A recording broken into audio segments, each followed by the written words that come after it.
Apocalypse Z vient de sortir sur Amazon Prime. Comment dire? Au début, j'étais sceptique. Encore un film de zombies comme World War Z. Ça sonne exactement pareil, je m'attendais donc à un film de ce type-là. Et je n'ai pas été déçu. C'est bien un film de ce type-là. Mais vachement moins bien fait. Je suis pas du genre à critiquer les films facilement, à les dégrader, à les descendre. Et pourtant, ce film a reçu de très mauvaises critiques. On va donc partager cette vidéo en deux parties. Sans spoil et avec spoil.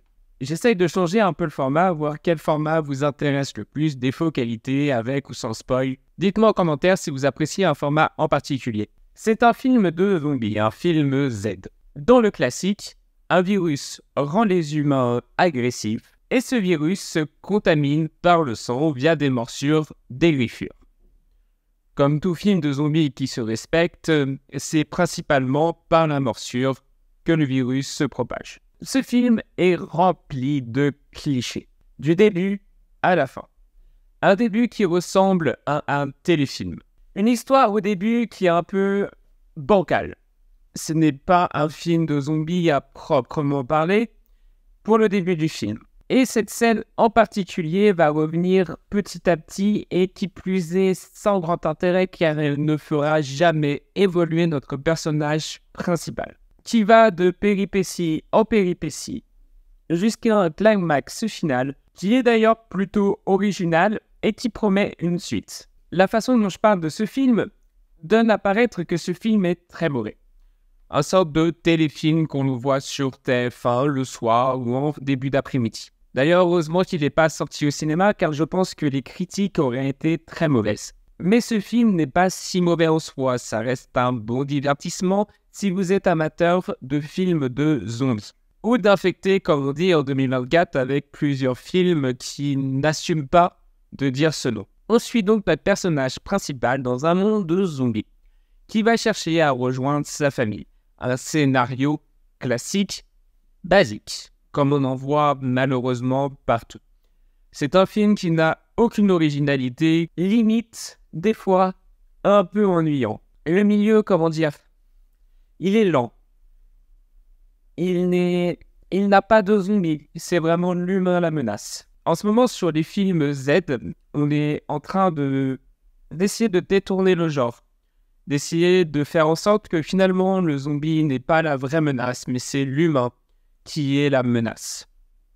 On le voit dans Walking Dead et on le voit dans ce film.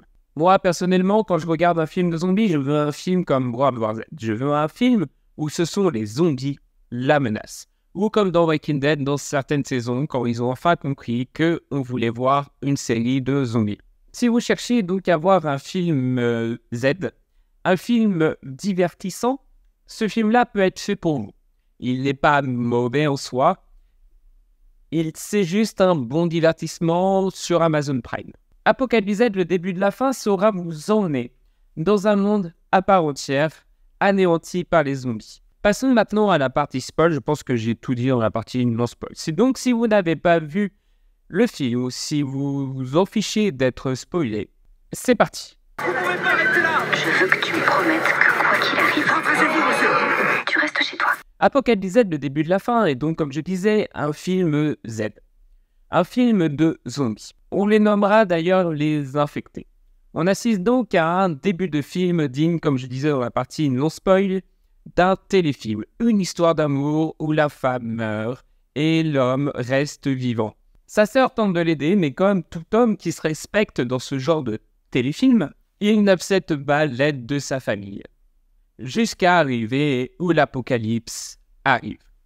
Où les infectés arrivent et anéantissent l'Espagne. On a donc, c'est vrai, un bon début si on retire vraiment l'histoire d'amour et l'accident de voiture.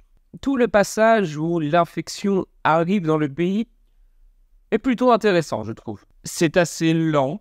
On voit clairement que le pays tente de se défendre, de contrer l'infection en installant des quarantaines, en essayant de faire en sorte que la population fuit. En quelque sorte, ce passage-là, on va dire à partir de la 10e minute jusqu'à la 30e, jusqu'à la 40e éventuellement, est plutôt intéressante.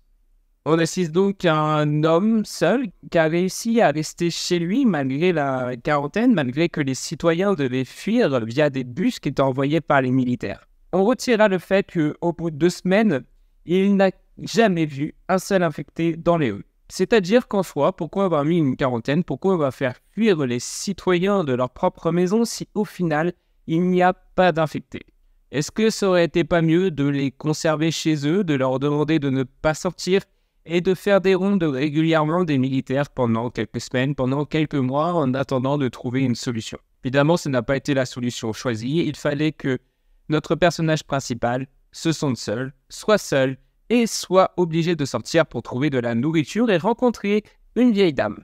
Ce passage-là était également touchant.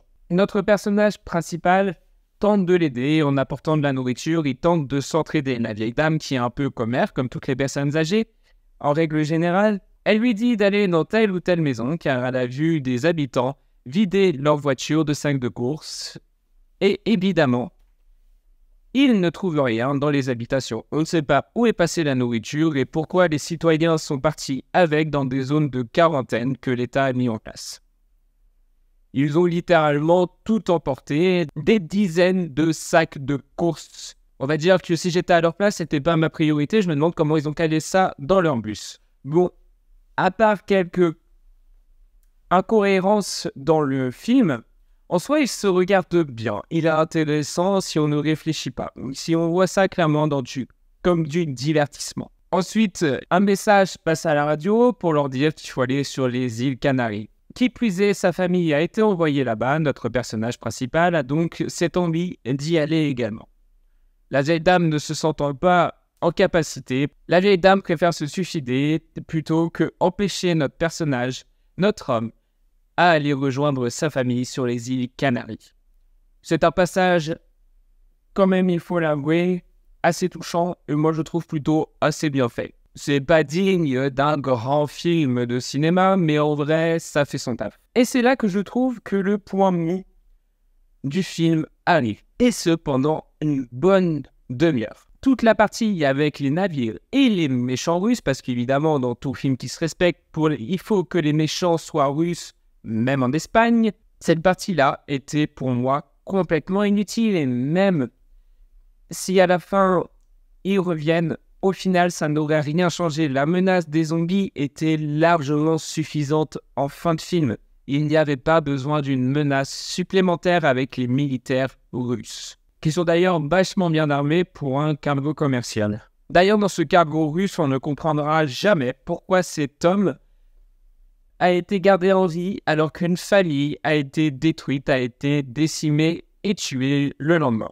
La seule explication qu'on a, c'est qu'ils veulent créer une nouvelle colonie et qu'ils ont besoin de monde utile. Donc cet homme qu'ils ne connaissaient pas, ils l'ont jugé utile sous prétexte qu'un traducteur ukrainien leur a dit qu'il était ingénieur, alors que la famille a été jugée inutile, sauf la femme et la fille. Je sais même pas quoi dire sur cette scène. Enfin, vraiment, cette demi-heure, j'ai vraiment cette impression qu'elle était là pour combler. Pour rajouter une demi-heure, 40 minutes de film. Ensuite, il arrive donc à s'enfuir avec l'Ukrainien traducteur, qui sait piloter un hélicoptère. S'il y avait vraiment besoin d'un pilote d'hélicoptère, je suis sûr qu'il était possible de le faire intervenir dans une situation meilleure, plus simple. Genre, tout simplement, notre personnage qui le sauve, ou un truc dans ce genre-là, qui le trouve, caché dans une maison. Il y avait 20 000 solutions pour trouver quelqu'un qui sait conduire un hélicoptère. Notre traducteur ukrainien se prend une balle pendant leur fuite et ils sont obligés d'aller à l'hôpital le plus proche, là où se trouve le dernier hélicoptère potentiellement disponible. Évidemment, il n'est plus là, mais juste à côté se trouve un camp de quarantaine où se trouve également un hélicoptère. Évidemment, ce camp de quarantaine a été détruit directement, comme on pouvait se douter dès le début du film. Cette solution ne servait strictement à rien. Et c'est à l'hôpital qu'ils vont faire la rencontre de 3 enfants et de 2 femmes. Les 3 enfants sont plutôt attachants, les 2 femmes également. Il y a une bonne sœur dans les 2 qui finit par mourir malheureusement. On est sur une fin plutôt intense. Ce film pour moi se découpe vraiment en 3 parties, 4 parties même à la limite. On a les 10 premières minutes qu'on s'en fout totalement avec sa femme. On a la demi-heure qui suit, qui est plutôt très intéressante avec la vieille dame. On a la prochaine demi-heure qui est totalement inutile, voire même les 40 minutes qui est totalement inutile dans le bateau. Et on a la fin, la dernière demi-heure, qui elle est vraiment intense. On sent le danger des zombies qu'on n'a pas ressenti au début du film. Apocalypse Z, le début de la fin, est donc un bon divertissement qui pourrait mériter vraiment, je trouve, une suite. La fin reste ouverte avec notre groupe qui est dans l'hélicoptère, qui doit rejoindre les îles Canaries, mais ils apprennent au téléphone par la sœur de notre personnage principal que les îles Canaries sont eux aussi affectés. Dans la suite, s'il en existe une, j'aimerais bien savoir si notre personnage va vouloir absolument sauver sa famille, quitte à mettre son groupe en danger. Aller aux îles Canaries avec l'hélicoptère pour faire l'aller-retour et sauver sa famille. Ou est-ce qu'il va choisir de sauver son groupe qui lui a sauvé la vie à l'hôpital? Comment la suite va se passer? Malgré les mauvaises critiques qu'a pu recevoir ce film, moi je trouve que c'est un bon divertissement, un film qui se regarde bien, sauf peut-être la demi-heure du milieu de film, qui est vraiment très long. C'est pas un film que je vais regarder de nouveau, mais c'est pas un film que je regrette d'avoir regardé. Si vous avez vu ce film, n'hésitez pas à me dire en commentaire si vous l'avez apprécié et si vous voulez voir une suite de ce film. N'oubliez pas également de liker la vidéo et de vous abonner, et je vous dis ciao. Ne va jamais se terminer.